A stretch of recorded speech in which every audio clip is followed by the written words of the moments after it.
Hi everyone, and welcome back to Speak Like a Leader. Now today I want us to talk about confidence, building your English speaking confidence. Now in our previous video we talked about 5 different approaches to improve your vocabulary, your efficiency, your listening comprehension, and gave many different tips on how you can develop these areas, which in turn would develop your confidence. However, today, I want to focus our attention on some other areas as well that have to do with your mindset. Because when you're using English as a foreign language, it is most probable that you don't speak perfectly. And many of my students will tell me, is that, enough to sound professional? Will it ever be enough to sound professional? And my answer to that, after many years of experience in teaching, is that confidence in any language is more about having a positive mindset rather than having the perfect pronunciation or the perfect set of vocabulary. Of course, these things help.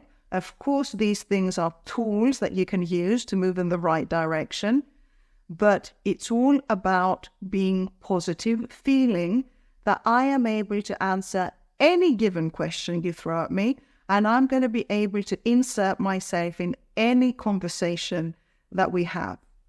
So what we're going to do today is we're going to play a game, a conversation game, that you can then simulate, you can copy, and do with your own friends or colleagues or whoever is interested in helping you improve your English. So we're going to role play some situations. So I've asked one of my students, George, to help me with this process. So George is a foreign student, so English is not his native language. And I asked him 10 minutes ago to prepare a few questions to ask me.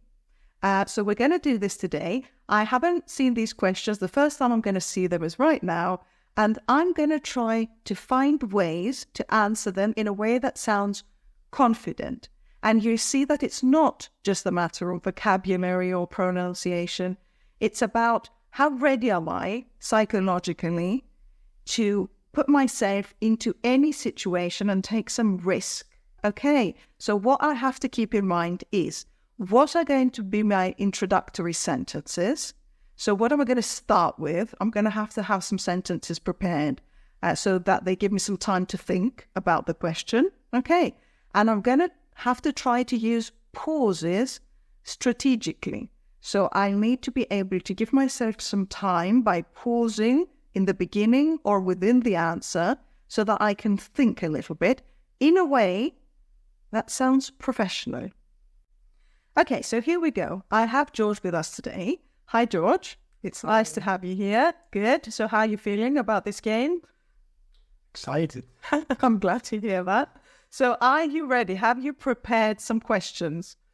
I think I have. Okay, did you just prepare them?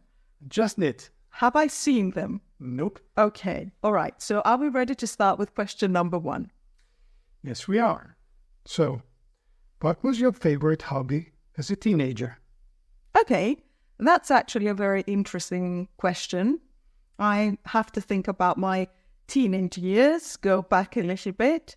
So I think that when I was a teenager, I wasn't that interested in sports, to be honest. I think that as a teenager, I preferred to hang around with my friends. I preferred to go out with them. Now, if I had to talk about sports, it was about sports, was it? Was it your question?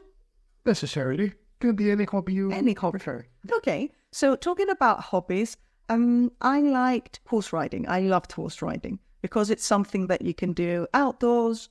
It's something that you can do with other friends, so you can do it together with others. So I believe that if I had to talk about my hobbies in the past, they would probably be hanging out with friends and also horse riding. Okay, let's move on to question number 2. Question number 2. What is your favorite vacation place?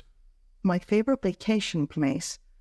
This is actually quite interesting because I've been to many different places that were all very nice and interesting, different adventures. So would this vacation place have to be somewhere nearby or even further away? matter what is your favorite place. Okay. Where you would like to go again. Love me. Oh, where I would like to go back to. Okay. So I think that the place that I fell in love with was Rome. So Rome in Italy was one of my favorite destinations. I was lucky enough to go there during spring. And if I remember correctly, everything was blossomed then. So the parks were beautiful. The historical monuments were very pretty. And I'd love to go back there again very soon. Next question. That's a difficult one. So let's try it. Who will be the next president of the United States of America? Oh dear. Okay, so we're getting political. I'm not sure I feel comfortable talking about politics. Not because I don't have an opinion, but I think that these conversations can be a little bit risky. So what I would say is that I'd like a president who respects people and human rights. How about there? And I leave it there. Okay, that's it for today? Yep. Okay, great. Thank you, George, for being here. My pleasure. Okay, so what we are learning from this experience is basically that you have to be very positive. You have to smile. So never ever show someone, especially in a business context, that you are afraid of the question or you are scared of being in a specific situation. Smile. Be polite. Try to move around difficult questions that you don't feel comfortable with. And always focus on the structure of your language and the words you want to use. You saw in this process that I did use pausing quite a lot. So I was trying to look the other person in the eye, even when I was pausing, because that's important. We want to make them understand that this is a process, this is a strategic process. It's not because we don't have anything to say about it. Okay, so my advice for you today, the advice I want to leave you with today, is don't be afraid to insert yourself in any kind of conversation. Even if you make some grammar mistakes, even if you get stuck with a specific word, just go around it. Try to find some synonyms. Okay, it's better to have a confident speaker rather than someone who is afraid to speak their opinion, to voice their opinion. Okay, so remember that. It's preferable to state your opinion even if you make a few mistakes, rather than to not insert yourself in that conversation from the beginning. Okay, I hope that helped. So if you enjoyed this talk, stay in touch so that you can watch even more talks with different tips and strategies of how to improve your business English skills. Thank you for watching and see you next time.